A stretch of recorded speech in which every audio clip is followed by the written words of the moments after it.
এই মুহূর্তে সবচেয়ে বিরাট বড় খবর, সরকারি কর্মী, পেনশনার, শিক্ষক সবাইকে কেন্দ্রীয় হারে দিয়ে দেওয়া হবে। বিরাট ঘোষণা শুভেন্দুর। এই মুহূর্তে সবচেয়ে বিরাট বড় খবর, বহু মাস ধরে ডিএ ইস্যুতে উত্তাল রাজ্য। একদিকে যেখানে মোদী সরকার একের পর এক উপহার নিয়ে আসছে কেন্দ্র সরকারি কর্মচারীদের জন্য, অন্যদিকে মমতা সরকারের ঘোষণায় অসন্তুষ্ট হয়েই ক্রমেই ফুঁসে উঠছেন রাজ্য সরকারি কর্মীরা। এই আবহেই রাজ্য সরকারের যে অধীনে কর্মরত সরকারি কর্মী, পেনশনার ও শিক্ষকদের হয়ে ফের আওয়াজ তুললেন রাজ্যের বিরোধী নেতা শুভেন্দু অধিকারী।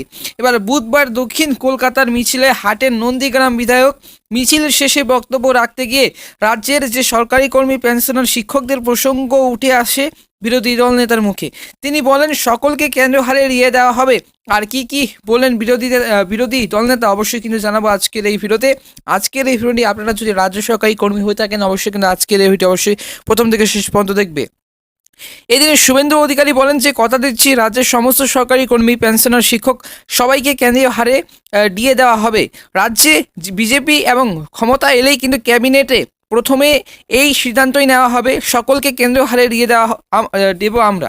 তবে প্রসঙ্গত এই প্রথমত নয়, সেই কিন্তু শুরু থেকে ডিএ আন্দোলনকারীদের পাশে থেকেছেন বিরোধী দলনেতা এবং আন্দোলনকারীদের সাহস যোগাতে কিন্তু ডিএ আন্দোলনের মঞ্চেও এবার হাজির হয়েছিলেন। একাধিকবার তাদের ন্যায্য পাওনা দাবিতে আওয়াজ তুলেছেন। আর এবার যে লোকসভা ভোটের আগেই বিরাট ঘোষণা করে দিলেন শুভেন্দু, যা শুনে আশায় বুক পাচ্ছেন নিজেদের ন্যায্য পাওনা থেকে বঞ্চিত রাজ্য সরকারি কর্মীরা এবং পেনশনাররা। এবং উল্লেখযোগ্য যে সম্প্রতি এবার রাজ্য সরকারি কর্মচারীদের জন্য অতিরিক্ত 4% বকেয়া মহার্ঘ ভাতা ঘোষণা করেছেন মুখ্যমন্ত্রী মমতা বন্দ্যোপাধ্যায়। এবার এই 1 জানুয়ারি থেকে কিন্তু বর্ধিত এবং ডিএ কার্যকর হবে। আগামী ফেব্রুয়ারি মাস থেকে সেই 10% হারে ডিএ পাবেন। এবং অর্থাৎ এবার থেকে রাজ্য সরকারি কর্মচারীরা 10% হারে ডিএ পাবেন। এবার কিন্তু 36% বাকি রয়েছে। তবে এই যে অসন্তোষ রাজ্য সরকারি কর্মচারীরা, তবে মুখ্যমন্ত্রী এই ঘোষণাতে একেবারেই খুশি নন রাজ্য সরকারি কর্মচারীদের অধিকাংশ। কারণ বর্তমানে কেন্দ্র সরকারি কর্মীরা কিন্তু 46% হারে ডিএ পাচ্ছেন।